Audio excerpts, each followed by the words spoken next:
Griffin had the design in his mind in the early days when they designed Canberra, but due to the Depression they didn't really get a chance to finish the Arboretum. They really only got it started with 2 forests. Due to the big bushfires here, we had the opportunity to plant the forests, so it's really great to be part of stage 2 of Walter Griffin's design of Canberra.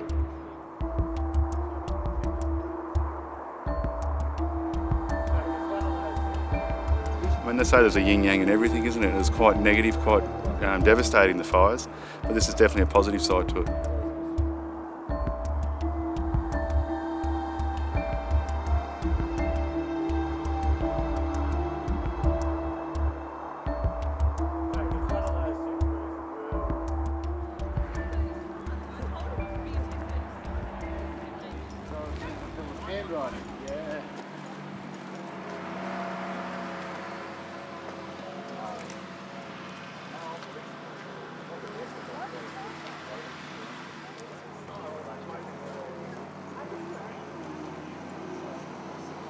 So this is a culmination basically of all the work we've done to remove these grass trees from the Enlarged Cotter Dam, being in the impact zone. So we're here with the officials who are planting the first Xanthorrhoea tree in the Arboretum, and this is quite exciting for me because it's a culmination of all the effort we've put in, and it's really exciting to see these trees finally in the ground.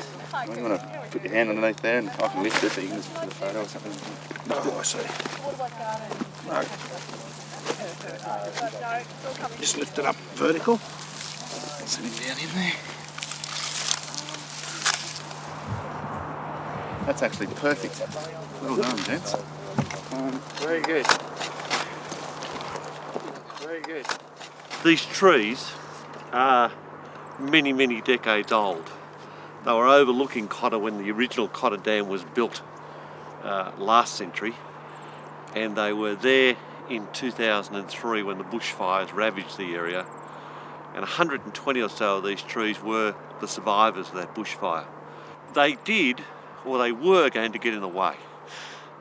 The dam, unfortunately, also picked the same spot that it wanted to be, and so the task which went to our environmental group was to how to protect these 120 or so trees. What we've done is we've carefully taken them out of the earth. We've stored them safely, and they're obviously doing well. The great majority of the trees are going to come back to the Cotter, and we're going to replant them, and they'll resume life in the Cotter, and they'll resume hopefully their steady 1 to 3 centimetre a year growth rate as they get to their full 300 years of age, which they can achieve. But we also thought there were 2 national institutions that should share these trees. One was the National Botanical Gardens, and 2 was this wonderfully emerging institution called the Canberra National Arboretum. And this site, amongst the Wallamais and on this rocky outcrop, I hope is going to be a very, very happy home for these trees.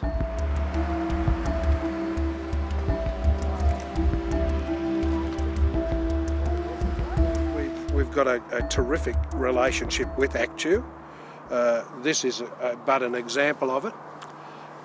The other area is ACTEW's the Xeriscape Gardens from Western.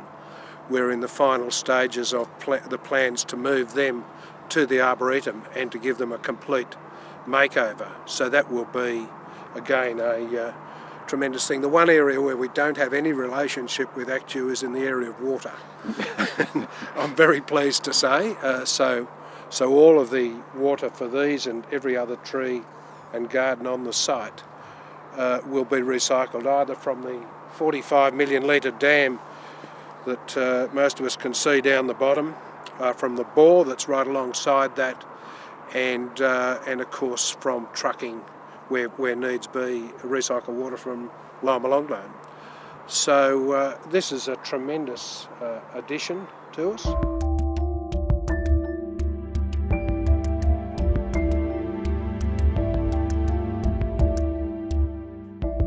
It's great to see that these trees aren't just knocked over and pushed out of the road. We're actually taking care of them because they are an iconic species, and they're slow growing. Obviously, as Mark said earlier, that they were there when the first dam was built.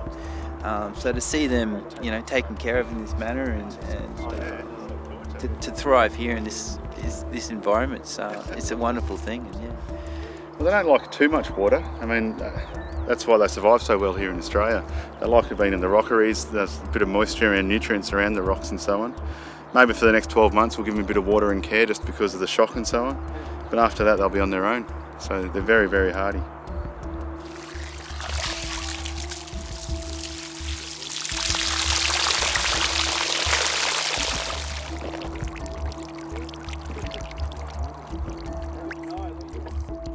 I'm just overwhelmed to be in such a position.